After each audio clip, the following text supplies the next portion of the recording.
You know, we've done this, 11 times and we still can't get an intro down? Yeah, I know. It's because we already did one and we're redoing it. Okay, let's actually do it. All right. Here we go. All right. Here we go. Check, Mike. Is it good? Yeah. All right. So, what's up? What's going on? What are you doing? We got another beautiful day here. How about yourself? Let's just get straight to the point. Let's just roll with it. We're having a good time here. We're having a good time. I'm unable to do that. No, not Siri. I was on Clubhouse, right? And been addicted to this whole app, and I wanted to share something with you, which was one of the groups in there, which you should join actually, if you haven't already. I haven't. Anyways, it's called Videographers exclamation marks. It has 3 exclamation marks and Clubhouse. It's a room that's been open 24 hours since it started by a guy named Ryan and a couple of other guys. I think it was JL or something his name was. And basically, it started off apparently with one guy having a question about videography. And then that group just became like big. And now, you know, there's a lot of people in it. They've been running it 24 hours a day for 60 plus days. Okay, yeah. So that's crazy. And so anyways, I was in that group and there's been so many discussions over like different types of stuff related to the film industry, photography industry. And basically one of the question was like, you know, if you were to be on set, like what would be the most underrated position you think, right? That a person has to go through. And a lot of people listed off different things. And what I kind of wanted to see with you was, one, what do you think in a set production? Because this is going to segue into something else. But like, what is your, I guess, most underrated position do you think on a production set? Like, you know, I'm just saying, like, whatever you think it is, anything that they don't get really too credited for. I would probably have to go with. Are you talking about like while you're on set while filming, or like even after? Even after, like after the whole process of making a movie or TV show. I would definitely go with the VFX artists, especially the ones that spend hours and hours just rotoscoping a single frame. Like, oh yeah, when at the very end of a movie, those credit trailers roll. I can almost guarantee the majority of people are not paying attention to those names, especially because if you keep watching, the VFX names they're not at the top. they're a little lower on that list. Right. And they're the ones that like make those visuals like pop. Otherwise, you're just seeing a green screen or, you know, it looks very different. Yeah. And that's funny that you say VFX, because another question that they had was, you know, if you were to choose one of the positions, or like if you wish you could do something in a different sector in production, what would it be? Like most people in here are filmmakers, so they are the people behind the cameras, right? So like what would be another position that you would choose if you could go into that position? And I said VFX. Like I want to learn CGI, VFX, like everything, like compute, like if I can actually you know, my brain isn't like the smartest of all brains because I hate math. Like I can't concentrate in the math class. I was really bad at it. But like if I could be a natural or like very, very interested in VFX to the point where I understand everything and how to use the softwares and how to map everything, then I would totally do VFX, because that is something that is like, you know, it's cool because you can film yourself, right? And then you can act out the parts, but then you can include everything in after and post of what you were trying to act out with VFX. And you don't need to have a whole team with you there setting up the rigs and everything, the set design and whatever. You can just design your own set. And so that is pretty cool. That's what I think about VFX. But I guess a second question is, yeah, like, would that be something that you would want to do, VFX? Or do you want to do something else if you were to choose, like, between a cameraman, which you are now, to something else? I would love to do VFX. I just don't think I'd have the patience to rotoscope and to do that. I think I'd probably lose my mind at the computer. But what I would definitely want to try is either like properly, learning how to direct, like, actually focus on the directing, or learning how to like do how to light properly. Like a creative like art director of like actually building a scene out. Like being able to know and be like, okay, guys, we're going for like a dark and moody scene, right? Like I want that window open. I want that window like closed. I want, this light and feel and haze. And I want to be able to learn how to do all of that. I mean, I want to learn everything, but like there's only so much you can like humanly do. Right, exactly. And that's why there's a position for each, there's a person for each position. Yeah, exactly. But that's what I think, like a lot of YouTubers and stuff, right?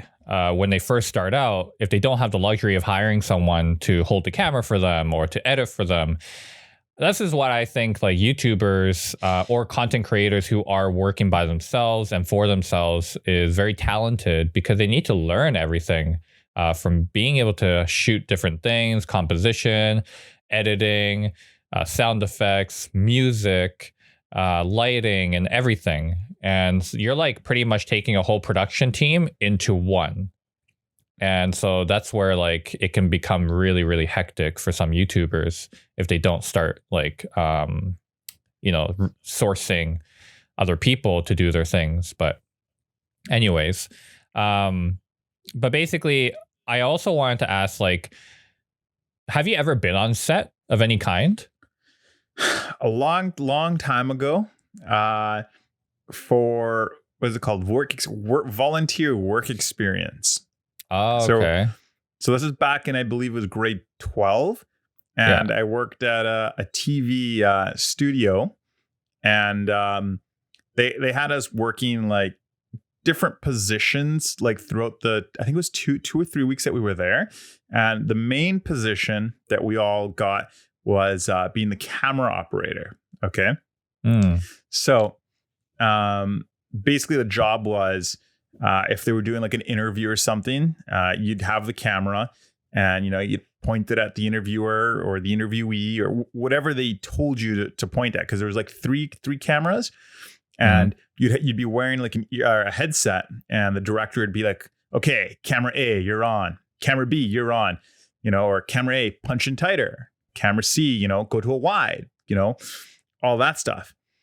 And I have a funny story. So I remember we were doing this one interview. Okay. And my job was to have the two shot of the two interviewees. So we've got the interviewee, and they're doing the interview of the two interviewees. And at one point, they told me to punch in on one of them. Okay. Yeah. So I have it punched in, and then basically they're talking their thing. And then the next girl starts talking. Okay. So in my mind, I'm like, okay, she's going to start talking. I'm going to start panning my camera over to her. So as soon as I start panning, all of a sudden I just hear through the mirror, camera 2 or camera A, or I can't remember what I was like, stay on the first person. And I'm like, what? And you just see me like crank the camera back. So what I did not see was that the other girl actually got very emotional and started tearing up.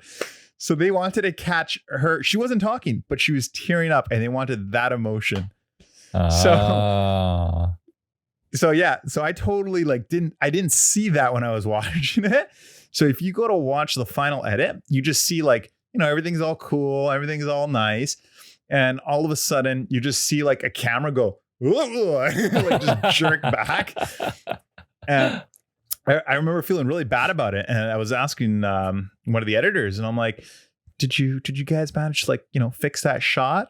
The guy's like, no, man, this is how we roll, man. It's live TV. Like it is what it is. Oh shit. Like it stayed in there. I felt pretty bad. I'm not gonna lie. Live is something that I really appreciate the people who are doing live, like even for sports, when they're doing hockey games and everything, like the amount of like follow they can do and, you know, capturing the moment and stuff like that, like not making those mistakes is, I don't know, is something that's like, you can't just be like, oh, we'll fix it in post, you know? Yeah, no. And I honestly, I don't think it was actually live, but it was taped and then set to like premiere later. But like, there was nothing to like fix. Like, there's no way he could have just fixed that. I see. And then, so at the time, were you the only camera operator, or was there like another person that had camera B and A? So like it was recording there's two two people? other ones. Yeah, there's one. I think it was two other ones. It was a long time. I can't remember. There was at least one or two more people for sure. So like, did you need to pan at all? Like, was that your actual job to pan to the other person, or was that another camera's job to have? It was my job to switch between the close-ups and the two shot. Oh. So they wanted me to like do when they were talking to like get that headshot, and then occasionally if they needed to get the two shot. And then I think I had to do the shot. Now I don't know if I'm remembering correctly, or if it was just like the close-ups. Do you see this like massive rolling shutter just like going back and forth? that was me. I was like so paranoid of being on camera after that, like being the camera guy. Yeah, I was like, man, I hope they don't start crying. That's too funny. Yeah, it was. So is that something that you continued on later, or is that was it? Like that was a one gig and done type of thing? Well, you know, that was only for work experience, right? So we did that for like 3 weeks on and off. Like we did a whole bunch of random things like that. Oh, I see. They had us, help build the sets up, and they had us, rolling a lot of cables, teaching us how to manage everything properly, and which was honestly, I had a great time. It was awesome. Good experience. And then there was a Christmas special as well. And I actually got to be like on air as, a guest. Oh, really? But they were originally going to mic me and my friend up because we actually did the work experience together. And at the very last minute, they took the mics away. They're like, yeah, we're not going to mic these guys. we were almost like set pieces. So the two co-hosts were just talking, and we're just like in the background making these like macaroni like Christmas designs. And originally they were gonna like ask us a few questions. Oh, well, how's your design coming along? Stuff like that. And they're like, yeah, we're not micing these guys. That was my first and only time being on TV. Wow. Nice. I remember I recorded that episode. Yeah. And I played it back. I was so proud. Oh wow. That's nice. Yeah. And all I did was just doing some stupid with some macaroni sticks or whatever. Yeah. I mean, like the only set experience I have is like not doing actually anything like pertain to filming or whatever. So like, it was funny. The street that my parents lived on, I don't know why, but it was popular. I think there's a reason why I think was, it's all 50s homes and it's all ranchers. So like, single story homes, nothing too fancy. And so I think there was a lot of people who wanted that location because there wasn't too many of those style homes anymore, like the 50 style homes. And so there's a lot of production companies, like maybe every 2 months, I would say, we would get a letter. And then it would say, we would like to use your home, or your home will be in such and such production. And then basically they will offer you to stay in a hotel. They'll pay you money because they're using your home as a set, or it's going to be blocked off. And they're also paying for your hotel. So for a week, we stayed in like a Holiday Inn, all paid for, breakfast, everything. And then we got paid on top of that. So funny story. We got used for one of the TV shows. We don't know what it was, actually. Till this day, I couldn't really find our episode. I don't even know if they even put it in the scene, but they had to basically make a scene where this car was going to crash into a telephone pole, but there was no telephone pole around that area that they can crash into, obviously, right? They're not going to crash into the real thing. So they made a fake one, which had like a hinge on it, and it would like topple over. And so they used our property as the telephone pole crash scene. So they rented our place, and up until the day that they were filming, we could stay in the home. So then we saw them install this telephone post, and I was like out there, and at the end of what they were doing, they would go home, and then I would always go outside, and I'd just be like looking, and I'd be like, oh yeah, this is how it works. Like, it's pretty cool, right? I'd never seen anything like this, like up close.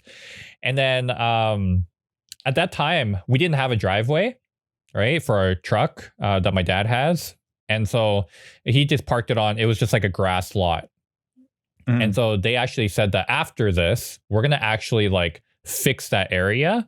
So they're like, do you want a driveway installed?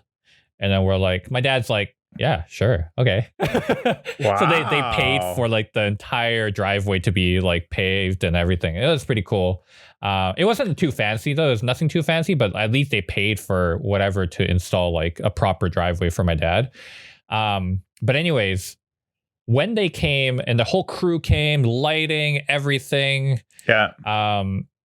And it was like all lit, and they had like a smoke machine going and everything. And I was like, oh my God. Because so that day when they filmed, I was telling my dad, I was like, I'm going to go there and I want to watch it, right? And I was seeing how close I can get to the action. So what I did was they only blocked off maybe 50 meters because our house is a corner lot, right? So then we have our front yard like here, and then we have like our side of the house, I guess you can say. And so they blocked off like this 50 meter, but then on this side, on the front of the house, is like 100 meters. So pretty much a whole block, right? And so I went on the short side of the side of the house, and I saw like, there's like people standing there. And then I was like trying to like look in, and then there was like what is it? Like a rope, like a boundary rope that they put out, like a property rope. So then I was like standing there, and I'm looking, and then there's a guy who's like there, like security, I guess. And then I was like, hey, do you mind if I go take a closer look? I'm actually living right there. Like, that's my house that, you guys are using. And then he's like, oh yeah, sure. Okay. No problem. So he put me under the ropes. And then I kind of like gradually, I was like just being like all nonchalant and being like trying to act like I was supposed to be there.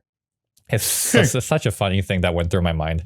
Anyways, and then as I'm like crawling up and close, I ended up like, I don't know how I ended up there, but I ended up right beside the director. Like, he was sitting in the chair, and he was like, action. And I was like, this is so cool. Like, and then so the funny thing happened was he thought I was like an assistant, like a PA, right? And then he's like, do you mind getting me some water? And I was like, yeah. And then I go up to like another person. I'm like, the director wants water. And then they're like, oh yeah, you just go over there, go to that truck over there, get some water. And I was like, okay. So I grabbed the water and I brought it to the director. And then I was like, here. He's like, okay, thanks, man.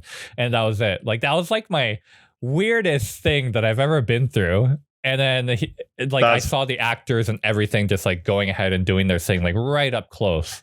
And I saw like what was going on in like the framing, and I saw like the composition that they were taking the shots and everything. And I think that just sparked my filmmaking, like, I don't know, like the passion for it. And there's always something that triggers everyone's passion, but that was it. Like, that was like being in the moment on set there and not actually being the actor of the actual thing, because everyone's kind of dream thinking or pipe dream thinking is like, I want to be that actor. I want to be that Brad Pitt, like be in the action. It'll be so cool to be a celebrity. But then I was thinking, it's cool to be these guys, like, pulling this stuff up, because sure, without an actor, you can't make a film, but then you can always fill it with another actor. But if you don't have the proper crew that is all unison and working together and not complaining over each other and stuff, that is what makes a movie or TV show, right? So I was like, man, this is like awesome. That is like my best experience that I've ever had. And not really doing anything. I mean, for God's sakes, I was mistaken for a PA. But yeah, it was that was quite an experience for me. So I'm very curious, that pole that they installed, did the car like legit just crash into that pole and it broke, or was it like hinged or something? So yeah, the pole was actually pre-hinged, but the car crash was real. So what they Yeah, did yeah. was they had a cable tie at the bottom of the car, and then they had a pulley system, and they had it around that goes like around the pole, and then down the alleyway, they had a car or like a big truck that would literally gun it. And so it pulled the entire thing, and the car crashed into the pole and made like a huge dent. And then they had it so there's sparks that go off at the top of the pole. So it seemed like the cable's broken, whatever. And then the whole thing would just like come down like, "Nyeh." So yeah. But that was like awesome to see that whole thing unravel. That's cool. Yeah. And I was younger. That I was is younger cool. back then too. So it's kind of like even more of a, it's almost like being starstruck, but like Mhm. not with the actors. I didn't even know the actors. Like, I don't know who they were. Like, I think they were somewhat famous, like Canadian actors and actresses, but it wasn't something that I was like, oh my God, like, you know, I want their autograph. If anything, I want the autograph of everyone, every crew that was working there, because it's like, that was like so intriguing to me. I don't know, man. Every time I see a film set, I'm always like pretty intrigued still. Like, I literally will like drive by and then be like looking over there and be like, what are they filming? What are they filming? What are they doing? Yeah. Oh, they're putting lights up. Like, what are they doing? Yeah, like that's when I noticed like I am so into filming, because I just want to see like how they set up everything. Right. Since we're going down memory lane here, do you remember back in 2012 all the rage with LipDubs? Yes, I do. Yeah. You do, right? That was pretty epic though. It was pretty fun. For those of you that don't know what a LipDub is it's pretty much when you gather a whole bunch of people in an area, and you guys pretty much orchestrate. I guess it's like a performance to the song. So you pick a song and you kind of choreograph, like, you know, people singing and dancing and running, and essentially it's done in ideally one take if you can do it, but or you fake it to make it look like one take. And pretty much you have like the camera operator going through. LipDubs are really popular in schools, so a lot of high schools end up doing it, you know, universities, and they'd gather all the students and get teachers, and they'd organize people to line up all along the hallways, and you know, the camera guy would be walking, and you'd have like a group of people like cheerleaders, you know, doing their thing. You'd have like, you know, glow stick parties, you know, if they were going through the gym, you'd have people like pretending to work out. Like it was a lot of fun. I definitely recommend, if you haven't seen a LipDub, to just YouTube a LipDub just to see what we're talking about. Right. I mean, essentially, it's kind of like a good way to showcase your school. Like if you were to get new students to come to your school, right? For the schools anyways. That, and it was just a lot of fun. Right. And so I remember being in the film class I was in, and we were talking about, you know, doing a LipDub. And then originally my school was like, nah, we're okay. And then closer to the end of the year, they're like, you know what? Maybe we want to do a LipDub. And I just remember like me and my friends that were you know, helping to make this, like having to film it. We're all like, well, we don't have much time to plan. I honestly can't remember how long we had, but I remember so they orchestrated as much as possible, like, you know, all the students that were interested. And then I was tasked with filming it with the camera. So I ended up borrowing my GlideCam Steadicam rig from the film class, and I put my trusty Canon 7D on there. And I remember, you know, I had, you know, one of my friends behind me, like, you know, grabbing me, pretty much just like guiding me through what we're doing. We essentially had another guy holding a boombox with the song playing. So we'd be able to be like, okay, guys, 3, 2, 1, music starts playing, do, you know, and then I start walking, everyone's like dancing to the song, and, you know, start going through the school, and, you know, take a left, take a right, you know, I'm trying my best to like frame everybody. And this is back in the day when there was no autofocus. So my camera had no image stabilization, no autofocus. And I'm pretty much like holding this big glide cam. So I'm trying to do both things at the same time. And I'm trying to like keep in time with the music. I'm trying to like frame everybody as best as I can. Man, that was hard. So did you end up just putting it like manual focus and just run with that, like through one focus? Yeah, I think I left it on infinity. Maybe not infinity, but I can't remember. We measured out like how far like people usually were. And I just kind of left it around there. And then I think I closed the aperture up a little bit, and then I just kind of hoped that it'd be in focus. Honest to God, at the very end, after I clicked record, my very first thought was, man, I hope that was all in focus. Right? That was literally all that was going through my mind. I'm like, man, I really hope this is in focus. It's definitely challenging. And looking back, before we recorded this, actually was rewatching. I'm like, there were so many things I would change. If I could go back, so many things. And if we had the technology of today, like, you know, the new Ronins, man, they're small and they can get you nice and steady. And, you know, use the mirrorless cameras. Pretty much most cameras have autofocus now for video. Mm-hmm. So I wouldn't have to worry so much about that. It would have made life so much easier. We literally had like the same 20 or 30 students, like they'd do their performance. And then like, as they finished, they'd like run behind me off camera and then get to the front so that we can appear again. And then, that was very stressful. Let's put it that way. It was very stressful. And then we didn't have that much time to plan, so we couldn't get that many students involved, and we get a chance to like orchestrate everything as well as I would liked it to have been. But at the end of the day, we all had fun. It was a blast making it. And we even got to like show the film off at our year-end assembly.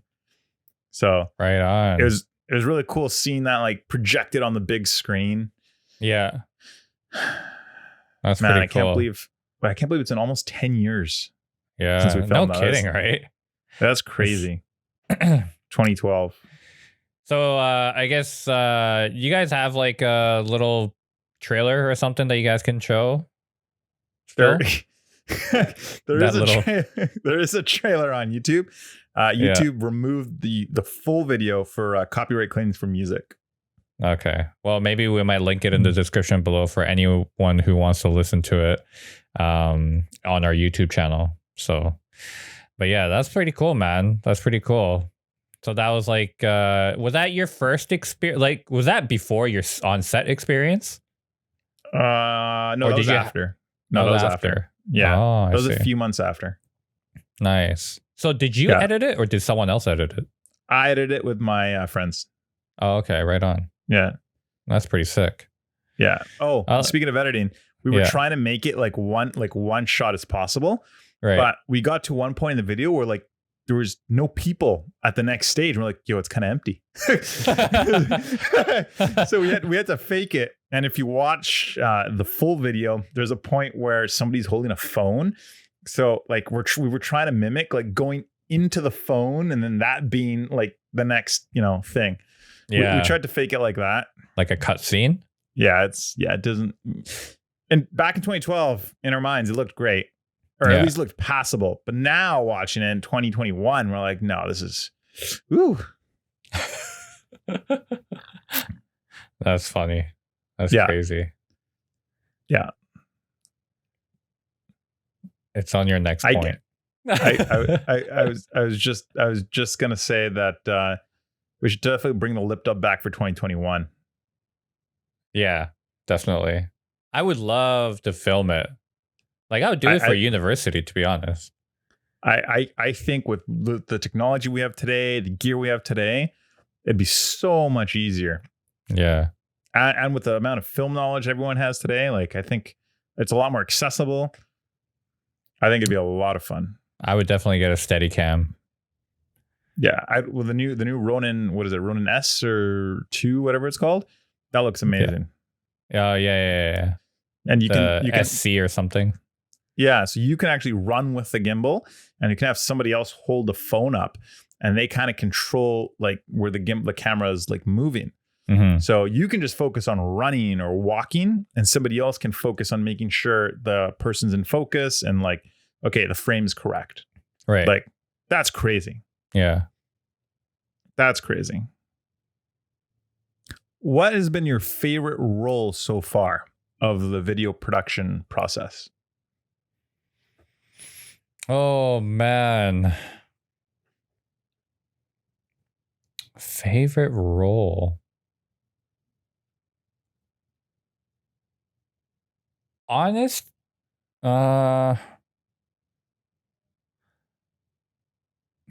it's kind of hard for me because I I like the whole process.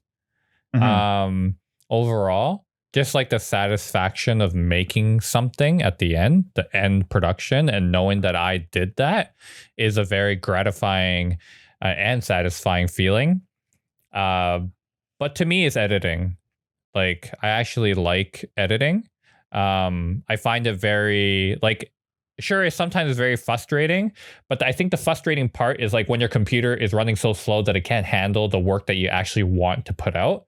For example, if I want to do VFX and put more 3D objects in there and, you know, do all that kind of stuff, if your computer can't handle it, then it's frustrating for me. I'm not going to like the process. Right. Also, okay, so yeah, I would say doing editing would be my favorite thing, but within editing, I do hate one process, and that is color grading. Mm. Um, like, I don't absolutely hate it, but like, I think it was just kind of like the understanding of how to use a color chart, and, you know, doing everything to do white balance first, and after white balance, and then you start grading your footage. And um, because like, I'm not sure if I'm the brightest eye in the whole color, and maybe like, you know, some men are colorblind, so like finding like skin tones and stuff. I know you have the scopes and stuff that you use to find skin tones, but I feel like I'm still a little bit off sometimes. And like, to tell the difference between like magenta and like, you know, slight magenta, maybe a little bit orange in here, or maybe whatever, is still like so minute of a difference that I can't really fathom envisioning what the difference is. And I'm just kind of like, oh, this looks good in my mind. So I'm just hoping that it looks good when it shows on, like, you know, computers and devices. But yeah, that's mine. How about yours? Like, what do you love and what do you hate? My favorite part is the like actually shooting the thing. Mm. And pre-COVID, when it'd be safe to have a whole bunch of people around you. I had the most fun when you've got, your friends, helping you out, you got your actors. There's just something about that experience about making something together. Mhm. I think that's the part I enjoy the most. And then I like editing, because you can create your story, bring it to life. But there's one part of the editing that I dislike the most, Mhm. and that's culling through all the footage. Going through the 100 takes, going through, it's just like, okay, watch this. Okay, that one's okay. Next one. That one's next one. Just doing that over and over and over again. That to me gets me really like, it tires me out. Yeah. Yeah. It tires me out going through all the different takes and organizing it. And once you finally have it, it's a lot easier. But like the process of getting to that point is what I want to, I'm trying to work on it. So just, better. Yeah. But, in the past, it's just been like, dump all this footage in, start going through it. Yeah. I've been trying now to like organize, like, okay, this is all like the close-up shots. This is, the background shots. Right. Yeah. But that's my least favorite part about it. I actually enjoy color grading. I don't know what I'm doing, but I enjoy it. What profile do you use again? Like on the camera? Yeah, like color profile. Yeah. Because I use S-Log 2 for my. No, mine's Cine 3. Oh, Cine 3. Okay. I believe it's on Cine 3. Yeah, I don't think I changed off of it. It should be still Cine 3. Oh, okay. Yeah. Yeah. I use only S-Log2 because there's no point of using S-Log3 on an 8-bit sensor, so that's why I just do that. But yeah, no, that's pretty cool. Color, yeah, me, like, if I could like give you the color grading, I would be good. like I don't mind organizing footage. So like if we could trade like that job, I think we'd be a pretty good team. What's it called? I think my favorite part about the color grading is you build the mood. Yes. Like yes. Like you get to create like that, like, you know, that sense of wonder or that intenseness or scariness. Yeah. And like I love those super cinematic scenes like at night with the lights and stuff. You know, that orange glow. You know, right. That I love that. Like that dreamy look when you're trying to like kind of bloom the background and it's like nice and glowy. Yeah. And I've watched some videos on YouTube on like how some people do it using DaVinci Resolve, and they're like so in depth. I'm nowhere near that right now, but you know, slowly, like they're going in, they're mapping certain parts of the frame out to make things pop in and out, and you know, darken this and that, do like facial touch-ups. That's a lot of work, and that's just for one clip. I know, right? Like, that's not even like a whole sequence. Like you've got to do the same thing again, over and over again. Yeah. Like you can copy and paste, like, you know, your effects, but you can't do it with every single one. Right. Exactly. Oh man. Like you've got to tune it in. That's crazy. That's why, again, is like editing is like kind of underrated too when it comes to that. And then you can't even color grade before you color correct. And that's a lot of work too. Right. Exactly. You got to make sure before you put any like stylistic color grade on it, you got to make sure that the skin tones are correct. Yeah. That's a lot of work too. Yeah. Every frame. That's true. I kind of wanted to touch on maybe a little bit of your opinion as well on this. But anyways, I watched a YouTuber called, his name's Danny Gewirtz. Okay.